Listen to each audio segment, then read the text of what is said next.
يا مساء الجمال على احلى ناس في الدنيا. ازيكم عاملين ايه؟ يا رب تكونوا بخير وباحسن حال. فيديو النهارده هو فيديو البهجه والفرحه. انا كنت اساسا عايزه ابداه لكم كده بزغروطه. هو فيديو يوم الفرح، احلى لحظه في حياه اي بنت. ربنا يسعدكم يا رب ويسهل لكم كل اموركم ويتمم لكم على خير. قبل ما نبتدي الفيديو عاوزاكم بقى تشجعوني كده باللايك والاشتراك في القناه وتفعلوا الجرس عشان يوصل لكم كل جديد. وتابعوا برضو الفيديوهات اللي انا نزلتها قبل كده، اللي هي الاهتمام بالنفس قبل الفرح بشهر او بشهرين، والاهتمام بالنفس قبليها باسبوع. وابعتوا الفيديو ده لكل عروسه تعرفوها واكتبوا لي في الكومنتات فاضل كده قد ايه على فرحكم. ويلا بينا نبتدي الفيديو.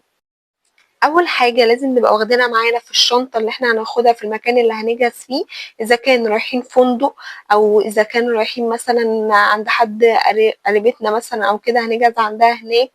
ايا كان المكان، حتى لو في بيتك حاولي انك انت تبقي مجمعه كل حاجه في شنطه عشان ما تنسيش اي حاجه وما تقعديش تدوري عليها. لازم ناخد شاور جل عشان احنا ناخد الشاور بتاعنا، وبادي لوشن وبادي سبلاش، ويفضل ان التلاتة يبقوا نفس الريحة. ولو مش نفس الريحة مفيش مشكلة، هما لو نفس الريحة الريحة بتثبت في جسمك اكتر وبتبقى في الجسم دايما يعني. لكن لو مش نفس الريحة مفيش اي مشكلة برضو.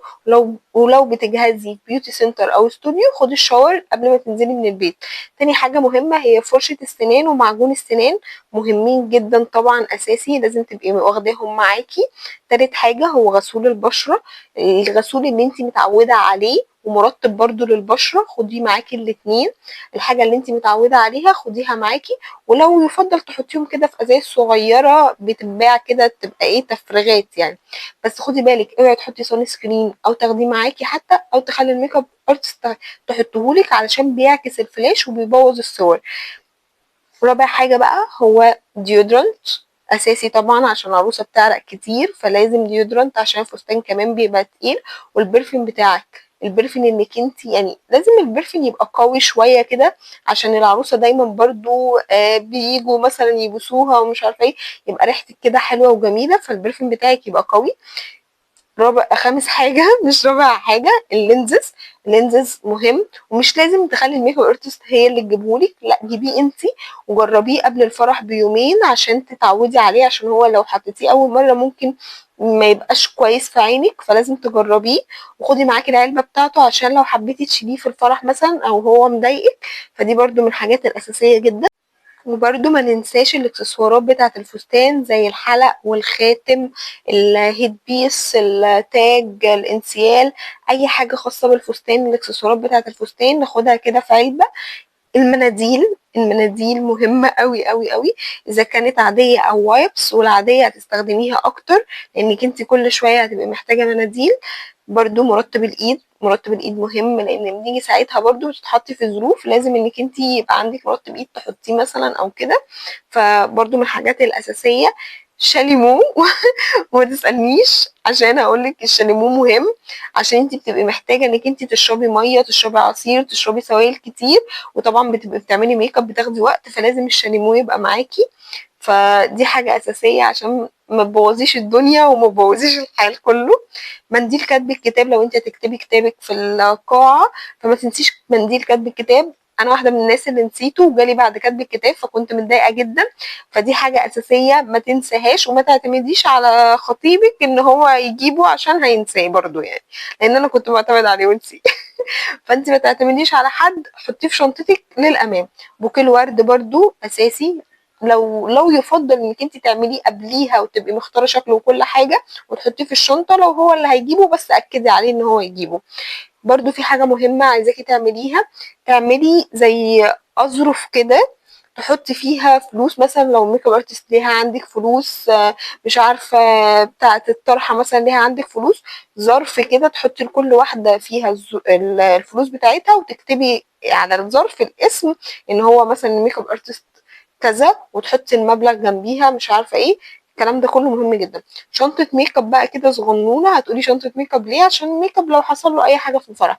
اول حاجه هنبقى لازق للرموش، ولو انت مركبه ضوافر هتحطي لزق للضوافر، وتجيبي ضوافر نفس الشكل ان انت حطاه عشان لو واحد باظ، واحد وقع، اتكسر، الكلام ده كله من طول الفستان، تعرفي تحطي مكانه روج نفس اللون او قريب منه يعني. او تاخدي من ميك اب ارتست جايبه لها كده علبه، تاخدي منها شويه روج من اللي هي حطاهولك، البودر عشان تثبتي مثلا ميك اب عشان لو عرق او كده، قصدي لو عرقتي او كده، فتاخدي منديل مثلا تمسحي العرق وبعد كده تثبتيه بالبودر والسبونج بتاعته. فدي مهمه.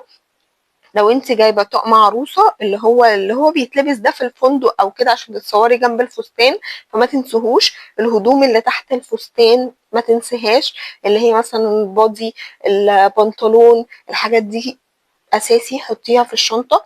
الشوز بتاع الفستان برضو ما تنسوهوش، وحاولي تجيبي شوز مريح او 2 شوز، مثلا تلبسي واحد في الاول وبعد كده كوتشي مثلا عشان تعرفي تتحركي.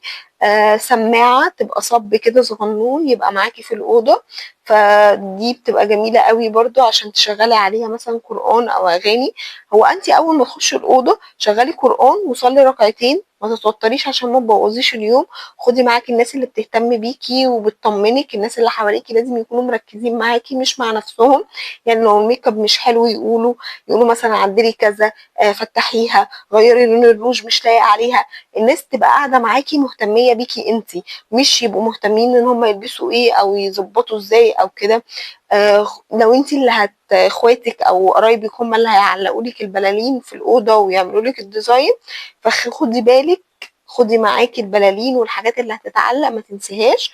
وما تنسيش برضو حاجة مهمة في الفستان، لازم تاخدي إبرة، خيط، مقص، عشان الحاجات دي يعني هتحتاجيها لو اي حاجه بعد الشر حصلت للفستان، ما تقعديش تدوخي على ابره وخيط ومقص لانك انت مش هتلاقي. وبس كده يا راس، دي كل الحاجات اللي لازم تاخديها في شنطه يوم الفرح. ربنا يتمم لكم على خير يا رب، ويبقى احلى واجمل يوم في حياتكم. لو استفدتوا في الفيديو اعملوا لايك واشتركوا في القناه وفعلوا الجرس عشان يوصل لكم كل جديد. وما تنسوش تتفرجوا كمان على باقي الفيديوهات اللي نزلتها على عينيا قبل الفرح بشهر، وفيديو قبل الفرح باسبوع قايله فيه حاجات مهمه وحاجات تتجنبيها. بحبكم قوي. باي باي.